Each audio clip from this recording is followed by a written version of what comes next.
Bonjour à tous. Alors, je suis ravie de vous retrouver pour ce nouveau temps de travail avec un petit peu de retard. Je vais vous laisser donc du coup jusqu'à la fin de la semaine prochaine pour faire le travail qui est demandé. Il est bien sûr évident que si vous souhaitez avancer dans le livret par vous-même en autonomie, vous le pouvez.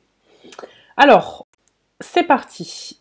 Pour commencer, comme d'habitude, tu dois avoir avec toi le livret objet technique que nous sommes en train de travailler, ainsi que la fiche d'exercice que tu as déjà commencé, puisqu'il y a déjà plusieurs exercices qui ont été faits. Donc si tu ne les as pas avec toi, je te laisse appuyer sur pause pour t'équiper. Bien, alors quelques rappels. Qu'est-ce que nous avons vu la dernière fois? Donc nous sommes sur le livret objet technique, donc nous avons vu ce qu'était un objet technique. Donc je rappelle qu'un objet technique, c'est un objet qui est voulu et fabriqué par l'homme. On sait d'ailleurs différencier un objet technique et un objet naturel. Si je prends l'exemple d'une rivière, elle n'a pas du tout été fabriquée par l'homme, donc il s'agit d'un objet naturel. Si au contraire je prends un matelas, par exemple, c'est un objet qui a été fabriqué par l'homme et qui est donc un objet technique. À partir de là, on va se concentrer donc sur les objets techniques et nous avons vu ce qu'était la fonction d'usage d'un objet technique. Donc je rappelle que la fonction d'usage, c'est la réponse à la question « à quoi sert cet objet ?» Je prends un exemple, un vélo, sa fonction d'usage est se déplacer, puisque le rôle du vélo, c'est de pouvoir se déplacer. On a vu aussi à la suite des fonctions d'usage ce qu'on appelle les fonctions techniques d'un objet technique. Et finalement, qu'est-ce que c'est qu'une fonction technique? C'est ce qui va permettre d'assurer la fonction d'usage. Je m'explique. Si je prends toujours l'exemple du vélo, nous avons vu que sa fonction d'usage était de se déplacer. Et les fonctions techniques qui vont permettre au vélo d'assurer sa fonction d'usage qui est de se déplacer, sont par exemple la propulsion, on l'a vu, le freinage, donc tout ceci, ce sont des fonctions techniques. Alors pour essayer de voir justement si vous vous souvenez un petit peu de tout ça, je vous propose d'ouvrir votre livret et de faire la petite auto-évaluation que je ne vous ai pas demandé de faire la dernière fois, qui est à la suite de la leçon numéro 3, en répondant aux 3 questions, 3 petits exercices qui se trouvent dans la zone que j'ai encadrée en rouge sur le diaporama. Et puis ensuite, on fera un petit point ensemble. Donc je vous laisse appuyer sur pause pour pouvoir stopper le diaporama et faire ces exercices.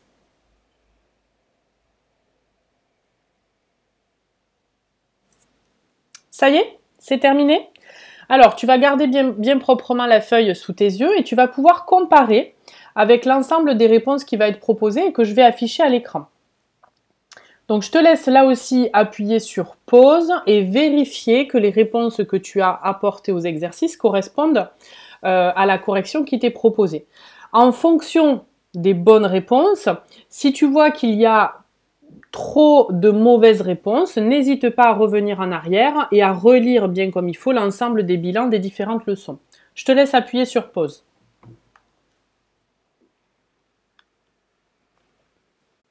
Bien, alors nous avons vu la fonction d'usage, la fonction technique. Nous allons maintenant passer à un autre type de fonction d'objet technique qui est ce que l'on appelle la fonction d'estime. Donc le mot estime, vous avez peut-être déjà une idée de ce qu'il signifie. Donc je vous invite à essayer d'y réfléchir. Qu'est-ce que ça veut dire? Estimer quelque chose, estimer quelqu'un, qu'est-ce que cela signifie? Et c'est justement l'objet des défis 1 et 2 que nous allons faire rapidement, puisque dans le défi numéro 1, on vous propose une situation où finalement on est face à des magasins de vélos qui proposent plusieurs types de vélos et plusieurs couleurs. Et on vous demande de choisir le modèle du vélo que vous préférez ainsi qu'une couleur qui est disponible. Et donc vous pouvez le compléter directement dans le défi numéro 1. Je vous laisse appuyer sur pause pour faire ce petit défi.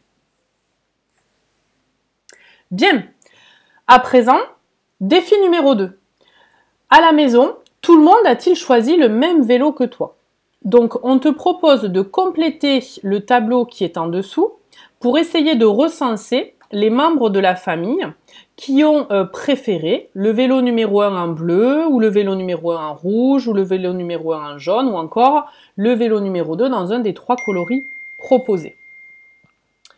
Donc je te laisse appuyer sur pause pour aller recenser l'ensemble de ta famille. Ça y est?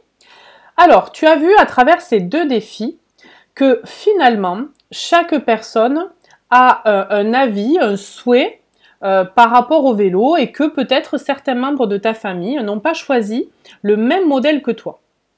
Eh bien, à partir du moment où le choix n'est pas le même et le choix se porte sur ce qu'on va appeler des critères subjectifs, donc comme par exemple la couleur, la forme, etc., eh bien, on va parler de fonction d'estime. Donc, je te propose de bien mémoriser le bilan complet de cette toute petite leçon numéro 4 sur la fonction d'estime.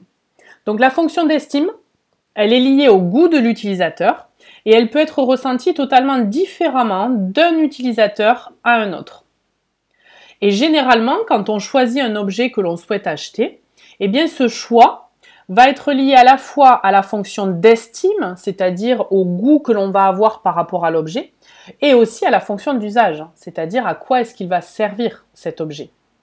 Et tu vas pouvoir peut-être choisir préférentiellement une couleur, mais tu vas préférer un objet qui va te permettre de répondre à un besoin particulier. Donc c'est là qu'est toute l'importance. Donc je te demande d'appuyer sur pause pour bien mémoriser ce qu'est la fonction d'estime. Bien, passons à la suite. Pour essayer de vérifier que tout est bien compris, on passe aux exercices. Donc tu dois avoir avec toi la fiche d'entraînement sur le livret objet technique que tu as déjà commencé puisque 3 exercices étaient déjà à faire. Et donc à toi de jouer en faisant l'exercice 1 et 3 de la fiche d'entraînement. Comme d'habitude, tu peux les faire directement sur la feuille sur la version modifiable. Tu peux aussi imprimer directement si tu le peux. Et tu peux aussi rédiger sur une feuille blanche que tu colleras au final à la fin de ton livret. Donc tu peux appuyer sur pause et faire ces exercices.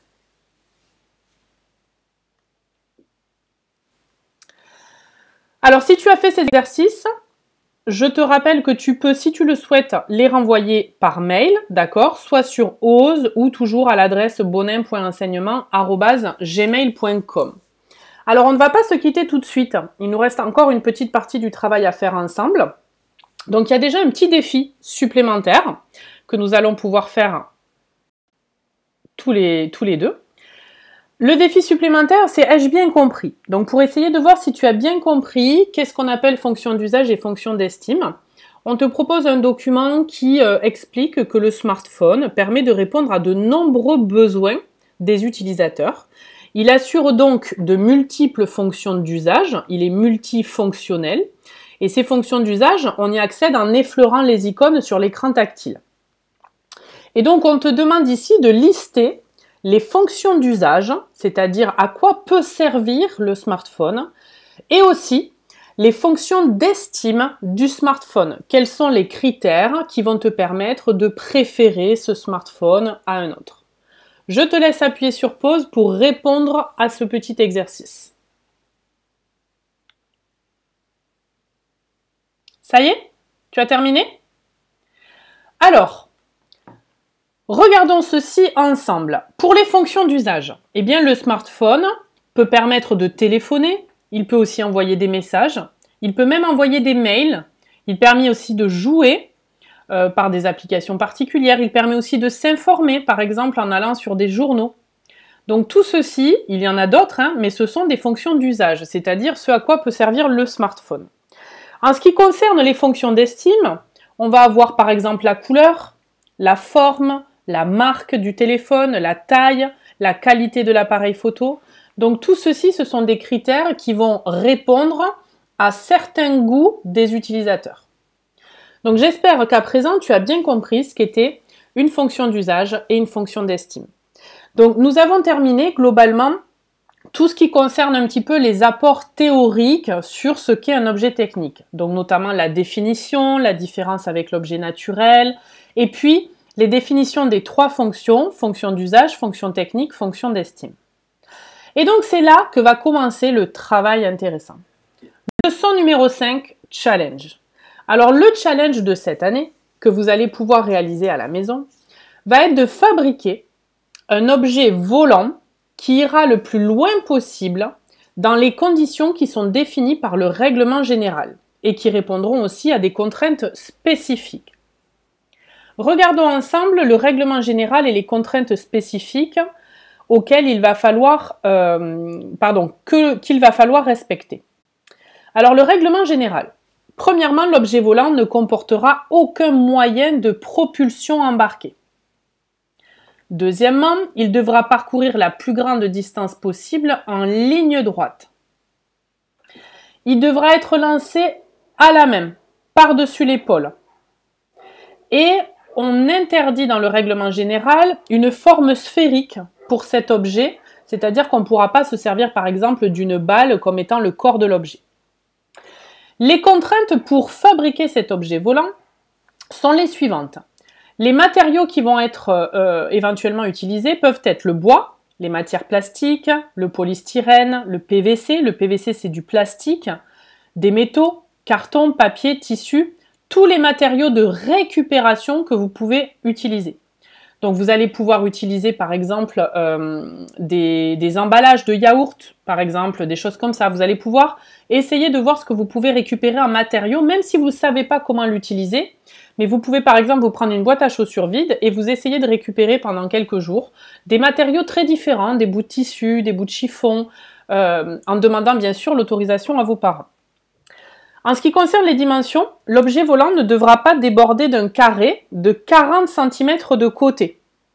Donc vous pourrez utiliser éventuellement deux feuilles que vous allez coller, sur laquelle vous allez représenter un carré de 40 cm.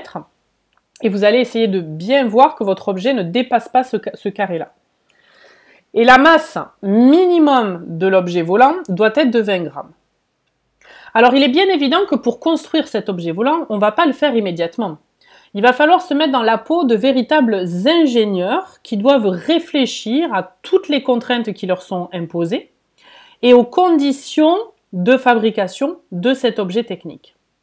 Donc je vous propose cette semaine de préparer la phase d'élaboration de l'objet technique. Passons au défi numéro 1. Alors le défi numéro 1 nous invite à un petit peu de réflexion, toujours dans la perspective de l'objet que tu vas fabriquer. N'oublie pas, tu es dans la peau d'un ingénieur qui va devoir se poser une multitude de questions pour arriver à élaborer son objet technique. Donc la première question, c'est que faut-il pour qu'un objet ou un animal comme un oiseau puisse voler, selon toi? Donc tu vas pouvoir répondre à cette question et tu as aussi en dessous un ensemble d'objets qu'il va falloir classer selon différentes catégories en deux grandes familles, donc les objets qui vont pouvoir se déplacer dans l'air en utilisant l'air et le vent, et les objets qui, eux, par contre, ont besoin d'un moteur ou d'un moyen de propulsion. Et tu vois que chaque colonne correspond à des façons différentes, soit d'utiliser l'air et le vent, soit d'utiliser la propulsion, ou encore, par exemple, des hélices. Donc je te laisse faire ce travail après avoir appuyé sur pause. Ça y est, le défi 1 est complété. Alors, on va le corriger ensemble, du moins pour le tableau. L'hélicoptère, vous avez dû déjà tous voir un hélicoptère, alors si pas réellement, mais au moins en photo ou dans un film. Donc, il est constitué d'un moteur qui va faire tourner des pales. Si on prend par contre la montgolfière, elle va se gonfler sous l'effet de l'air chaud. Donc, elle fait partie des objets qui utilisent l'air et le vent. Tout comme les sacs plastiques. Par contre, les feuilles des arbres, même si elles utilisent l'air et le vent, elles vont s'envoler, mais elles ne vont pas se gonfler. On va avoir la même chose pour les cerfs-volants. On va avoir par contre les ballons qui font partie des objets qui utilisent... on va d'abord avoir la fusée qui va se propulser, qui va être propulsée pour pouvoir se déplacer. Et ensuite les ballons qui vont, eux, se gonfler pour se déplacer en utilisant l'air et le vent. Les oiseaux font partie des objets qui s'envolent, qui tournent dans le vent, qui planent, en l'occurrence. Les avions en papier fonctionnent sur le même principe que le vol des oiseaux. Les parachutes, un peu dans le même esprit que la montgolfière, vont se gonfler d'air. Les deltaplanes, je vous invite à regarder sur internet à quoi cela ressemble, mais c'est un appareil qui possède une hélice qui permet donc de se déplacer. Et on a enfin les avions à hélice qui, comme leur nom l'indique, possèdent un moteur. Si jamais tu n'as pas eu le temps de bien corriger, puisque je suis allée relativement vite, n'hésite pas à appuyer sur pause pour prendre en correction les éléments pour lesquels tu n'aurais pas bien répondu. Bien, alors pour essayer de comprendre que les objets qui volent sont de deux catégories, donc on a en effet ceux qui vont utiliser l'air et le vent, et puis ceux qui vont utiliser un moteur ou un moyen de propulsion. Nous avons dit dans notre cahier des charges que l'objet volant que nous fabriquions ne devait pas utiliser un moteur ou un moyen de propulsion. Donc il va falloir utiliser le déplacement de l'air ou utiliser le vent de manière à faire déplacer notre objet. Pour essayer de comprendre un petit peu mieux comment se déplacent les oiseaux, le deuxième défi est un défi de lecture, un peu de théorie.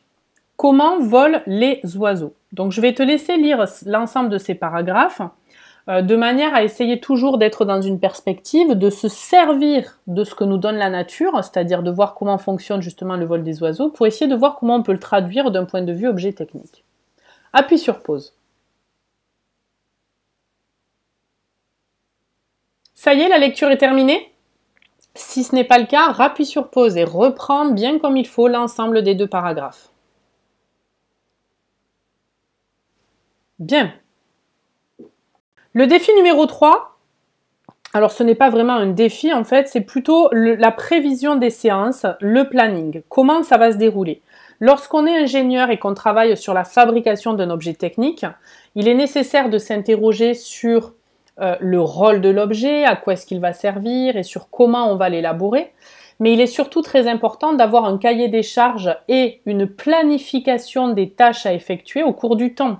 Si une entreprise sollicite des ingénieurs pour fabriquer un objet technique, l'entreprise va forcément demander aux ingénieurs d'élaborer un planning assez précis pour savoir à partir de quand ils pourront être livrés. Donc le planning, c'est quelque chose qui est important. Ça va permettre de lister toutes les actions que tu vas devoir réaliser. Et donc le planning prévisionnel, c'est-à-dire qu'il est susceptible d'être modifié, de la fabrication d'un objet volant, va consister en 2 semaines, donc les 2 prochaines semaines qui arrivent. Première semaine où tu vas avoir des défis qui vont t'interroger sur les fonctions techniques de l'objet, les fonctions d'estime et puis le choix des matériaux que tu vas faire pour les différentes pièces. Et puis une fois que tout ceci sera bien choisi, bien calibré, la deuxième semaine sera justement la semaine où tu vas pouvoir fabriquer l'objet volant et le faire voler et le prendre en photo ou le filmer de manière à pouvoir m'envoyer le résultat de ton travail. Donc nous avons posé le cadre de travail, d'accord, et on débutera véritablement le projet la semaine prochaine. Alors est-ce que tu es bien prêt? Pour être sûr que tu es bien prêt, il faut absolument que tu aies bien mémorisé fonction d'usage, fonction technique, fonction d'estime, pour qu'on puisse se questionner sur ces éléments-là dans le cadre de l'objet volant que tu vas devoir fabriquer. On s'arrête là pour cette semaine. Un grand bravo pour ton travail. Belle fin de semaine et à la semaine prochaine pour le démarrage de l'élaboration de ton objet volant. À bientôt!